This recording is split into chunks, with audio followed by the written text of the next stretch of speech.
Madame, Monsieur, bonjour, merci de nous rejoindre à la une de l'actualité. La foire internationale d'Alger ferme ses portes aujourd'hui. Un rendez-vous économique de grande importance auquel participent près de 640 exposants algériens et étrangers. Le ministère de la Défense nationale participe à cette foire avec une quinzaine d'établissements dont la société de développement et de fabrication de véhicules.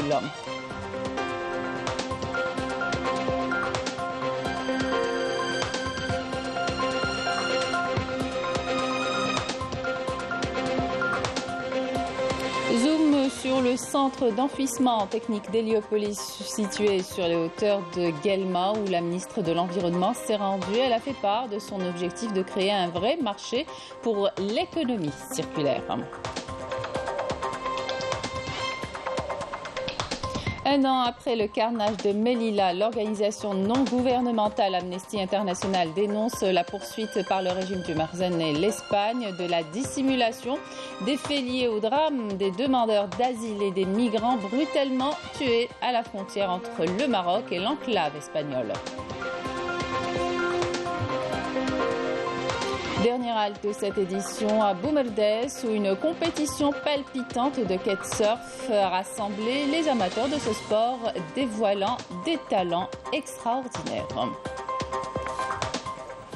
Bienvenue à tous. Les résultats de l'examen du brevet d'enseignement moyen seront publiés cet après-midi à partir de 15h sur le site de l'ONEC pour les candidats libres. Quant aux candidats scolarisés, ils pourront consulter les résultats soit sur l'espace en ligne des parents d'élèves qui s'affiche sur votre écran, soit dans les établissements via l'affichage traditionnel aujourd'hui à la même heure.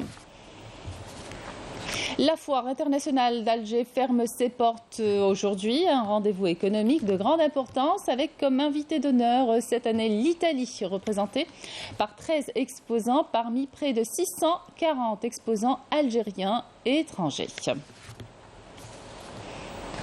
Le ministère de la Défense nationale participe à cette foire avec une quinzaine d'établissements, notamment la société de développement et de fabrication de véhicules dont l'objectif est de développer les différentes industries militaires, notamment l'industrie mécanique pour satisfaire les besoins des structures de l'ANP et des différentes entreprises nationales publiques et privées. Yamina Saïdji. L'armée nationale populaire, qui s'est impliquée dans l'industrie depuis plusieurs années, s'attelle à développer davantage ce secteur avec ses différentes filières, notamment la société algérienne de fabrication de véhicules. Notre objectif est de présenter notre production nationale de la marque SNVI et Mercedes-Benz, dont un laboratoire d'analyse mobile qui fonctionne à l'énergie solaire, une ambulance équipée, un semi-remorque frigorifique d'une capacité de 80 mètres cubes, soit 34 tonnes. Tous ces véhicules sont fabriqués localement par une main-d'œuvre et des compétences algériennes. Notre but aujourd'hui est d'augmenter le taux d'intégration et la capacité de production. Développer les différentes industries militaires, notamment l'industrie mécanique, pour satisfaire les besoins des structures de l'ANP et des différentes entreprises nationales publiques et privées est le principal objectif de la société de développement et de fabrication de véhicules. Il y a plusieurs projets de développement de nos camions ainsi que nos autobus, des projets en cours de concrétisation. Objectif, atteindre une production 100% algérienne. Nous avons enregistré une forte demande de la part d'entreprises privées. En plus des véhicules utilitaires, nous produisons aussi des véhicules destinés au grand public. D'ailleurs, les Mercedes classe G 4x4 et le fourgon 8+1 sont très demandés. Un acteur incontournable en matière d'innovation et de développement. La société de fabrication de véhicules a relevé tous les défis en un temps record, occupant ainsi une place de choix sur le marché algérien. Tous les produits de fabrication locale nous attirent en tant qu'Algériens. D'ailleurs, les véhicules de fabrication militaire sont une réussite. C'est une bonne initiative de développer la fabrication de véhicules utilitaires localement. Ces véhicules sont une fierté pour nous, grâce aux jeunes ingénieurs algériens. Une production nettement à la hauteur et de haute technologie qui fait la fierté de tous les Algériens. Avec une détermination sans faille, la société algérienne de fabrication de véhicules se positionne en tant que modèle d'innovation et de fiabilité, créant des véhicules qui répondent aux plus hauts standards de qualité. Un autre grand atout économique de l'Algérie, la société mixte Sonatrach Orascom, qui participe d'ailleurs à la FIA, un modèle de réussite qui a réalisé l'année dernière une recette d'exportation de l'ordre de 1,2 milliard de dollars, pour dire que le plan des réformes économiques et financières engagées par le gouvernement commence à porter ses fruits. Voici la Bouchareb Malika Blel. Grâce aux investissements réalisés par le groupe Sonatrach, un fleuron de l'industrie pétrochimique et de produits azotés a vu le jour. Il s'agit de la société par action Sorfer, fruit d'un partenariat entre le groupe Sonatrach et Orascom. Le complexe d'ammoniac et d'urée d'Arzeu est une excellente illustration de ce partenariat. Ce salon inauguré par le président de la République, Abdelmadjid Tebboune, accompagné d'ambassadeurs et de ministres, témoigne de l'intérêt accordé à l'investissement. En effet, l'Algérie est aujourd'hui un terrain propice à l'investissement et dans tous les domaines. En 2022, l'entreprise Sorfer a réalisé une recette d'exportation de l'ordre de 1,2 milliard de dollars. Avec des exportations évaluées à 7 millions de tonnes d'engrais industriels et de produits semi-finis enregistrés l'année précédente, dont 3 millions de tonnes d'urée, 2 millions de tonnes de phosphate traité et 2 millions de tonnes d'ammoniac, en plus d'un nombre important d'engrais utilisés dans l'agriculture. Le complexe d'Arzeu est considéré aujourd'hui comme le plus grand complexe du genre en Afrique du Nord.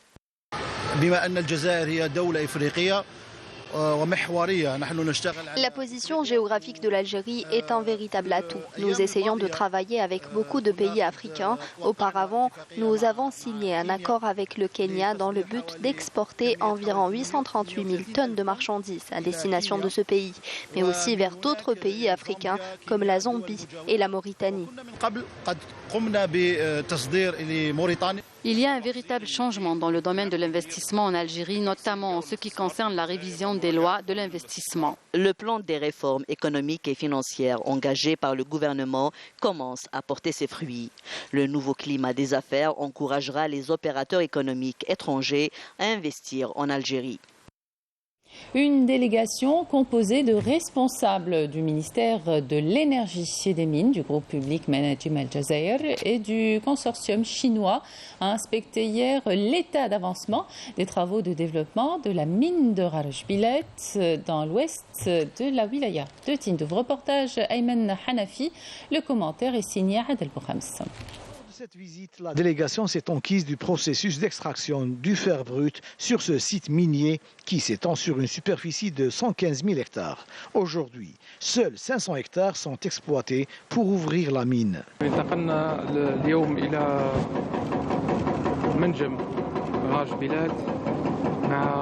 On s'est déplacé aujourd'hui dans le site de Garaj-Bilet avec le président du consortium chinois CMH et son équipe de direction ainsi que les responsables de l'entreprise ferrale, et ce pour inspecter l'état d'avancement des travaux de développement de la mine de Garaj-Bilet ainsi que l'exploitation du fer brut qui sera utilisé pour approvisionner l'usine qui sera construite dans la ville de Béchar avec le même partenaire pour produire en premier 500 000 tonnes de produits semi-finis en utilisant près d'1 million de tonnes de fer brut.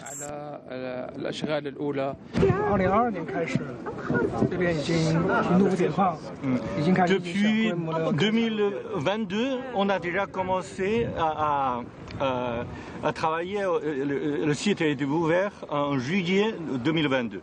Voilà, donc on est venu aujourd'hui, c'est pour savoir où ça en est sur le site et aussi voir le progrès d'infrastructures. Donc avec Ferral, nous travaillons ensemble pour la préparation du site de la mine de Garaj-Bilet.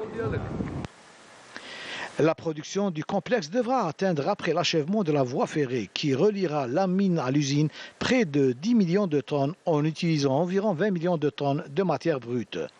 Le transport de la matière première de Garaj-Bilet ouest vers l'usine de Béchar se fait par camion en attendant la réalisation de la voie ferrée devant relier les deux sites en juillet 2026. La ministre de l'Environnement et des Énergies renouvelables, Faiza Dahlab, était hier à Guelma où elle a inspecté le centre d'enfouissement technique de Bougerger. Elle a fait savoir que son département s'apprête à développer des moyens incitatifs pour stimuler l'investissement dans le recyclage des déchets. Yasmine Sodi. Nous sommes sur les hauteurs de Guelma, une région qui contribue significativement à l'équilibre écologique de la wilaya, grâce notamment au centre d'enfouissement technique d'Héliopolis. L'objectif de ce centre d'enfouissement technique est la protection de l'environnement, mais aussi les eaux souterraines. Et pour contribuer efficacement à la protection de l'environnement, la wilaya s'est dotée de 10 camions à benne tasseuse d'une capacité de 12 mètres cubes chacun. Objectif, collecter les déchets de plusieurs communes. Grâce à cette nouvelle acquisition, nous allons pallier définitivement le manque de matériel de collecte des déchets dont souffrait la région depuis longtemps. La commune de Ain Beda a connu l'ouverture d'un marché de gros de proximité ainsi que la distribution de nouveaux logements, ce qui augmente le volume des déchets. Nous avons donné les directives pour la création d'un vrai marché pour l'économie circulaire. Aujourd'hui, il n'est plus possible de continuer dans l'enfouissement d'une richesse qui pourrait être recyclés. Il est également déraisonnable d'enfuir des matériaux pouvant être valorisés et des déchets permettant de créer des richesses et des ressources importantes pour l'économie nationale.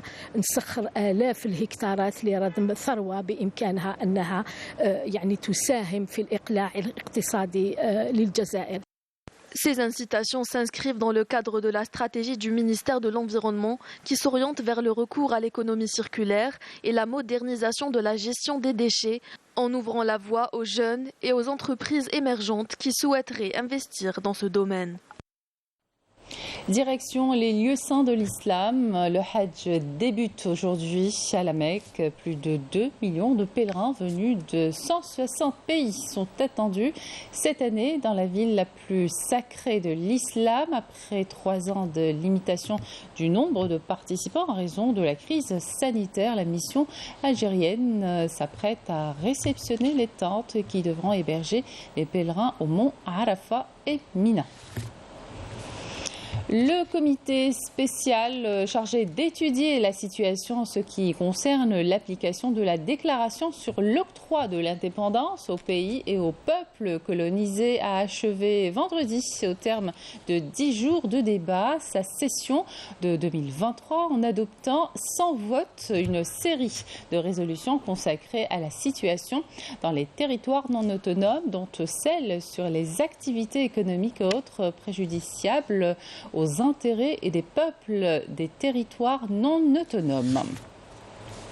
En Espagne, plusieurs organisations de défense des droits des migrants ont demandé aux autorités espagnoles, marocaines et européennes de reconnaître et d'assumer leurs responsabilités dans le drame migratoire de Nador Melilla survenu le 24 juin 2022 quand au moins 37 migrants ont été sauvagement tués par la police marocaine après qu'environ 2000 d'entre eux ont tenté de traverser la frontière vers l'Espagne. Au moins 76 sont toujours portés disparus. Commentaire Yasmine Saoudi, lecture Melika Blel.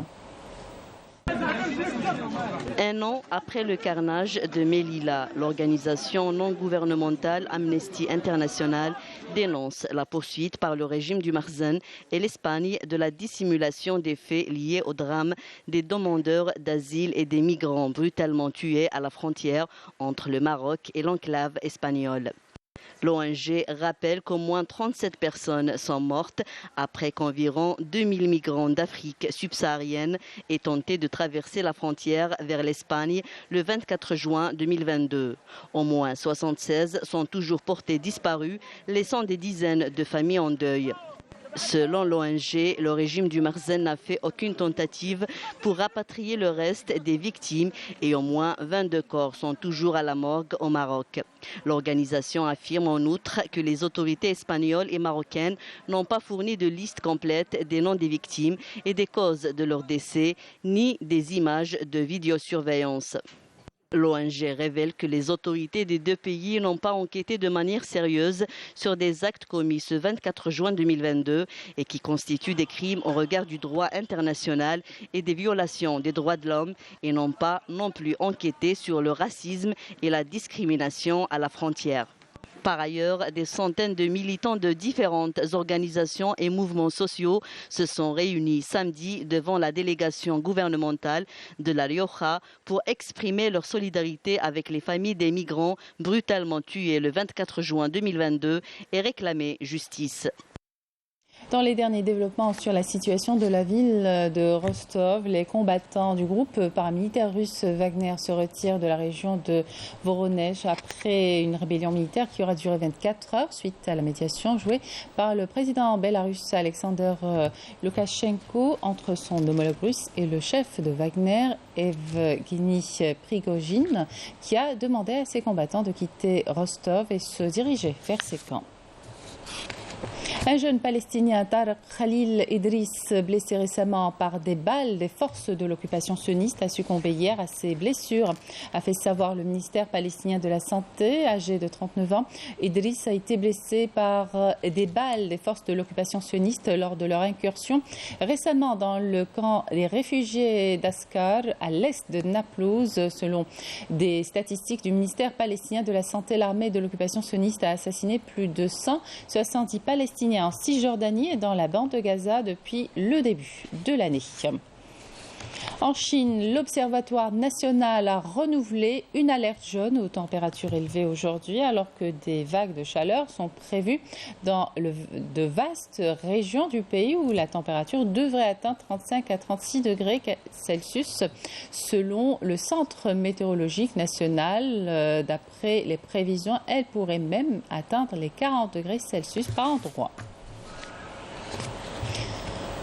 Retour en Algérie où la température est estivale pour découvrir cette discipline en pleine expansion depuis plusieurs années, le kitesurf, un sport nautique combinant le surf, la planche à voile et le cerf-volant. Pour promouvoir cette discipline, un groupe des kitesurfers s'est réuni à la plage Srirat de Boumerdès pour une compétition qui s'est déroulée dans un cadre idéal où vent fort et vagues imposantes ont fourni les conditions parfaites pour des performances spectaculaires qui ont ébahi le public présent.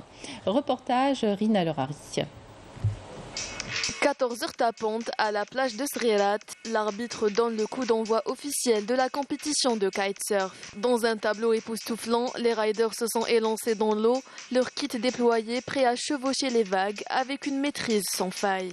L'adrénaline était à son comble. Intrépides, les kitesurfers ont réalisé des sauts vertigineux ainsi que des figures acrobatiques spectaculaires à couper le souffle sous les applaudissements et les encouragements des spectateurs présents. Participer à la compétition, le grand challenge du Grand Bleu 2023. Donc on a eu un grand rassemblement, on s'est retrouvés tous. Ça a été un très beau rush, un très beau challenge et voilà, donc c'était réussi à 100%. La compétition d'aujourd'hui, c'était la Blue Challenge ici au Grand Bleu, ça s'est bien passé. C'est une édition parmi plusieurs déjà passées au Grand Bleu. L'année dernière, il y avait la Coupe d'Algérie et aussi le championnat d'Algérie. Une fois la ligne d'arrivée franchie, la remise des prix a été un moment de fierté pour ces champions qui ont repoussé leurs limites avec un seul objectif, donner plus de visibilité à ce sport nautique. J'ai commencé ce sport, ça fait 10 ans, donc j'ai participé à plusieurs compétitions. C'est pas la première fois que je gagne, comme vous voyez. Aujourd'hui, ça s'est bien passé. Maintenant, le kitesurf, c'est un sport qui est olympique. Donc on espère dans le futur participer, pourquoi pas, dans les JO et l'international, Inch'Allah. Je me suis investie dans ce sport déjà pour promouvoir déjà la discipline et puis après pour participer à des compétitions internationales. J'avais déjà fait des podiums de troisième place, donc je voulais encore m'améliorer. Et on voit que d'une compétition à une autre, on voit l'amélioration et la progression auprès de nos amis kitesurfers. Le kitesurf, alhamdoulilah, ça évolue. On a de plus en plus de gens intéressés à ce sport-là. Pour le futur, espérons que cette discipline va aussi avoir plus de jeunes intéressés aux compétitions.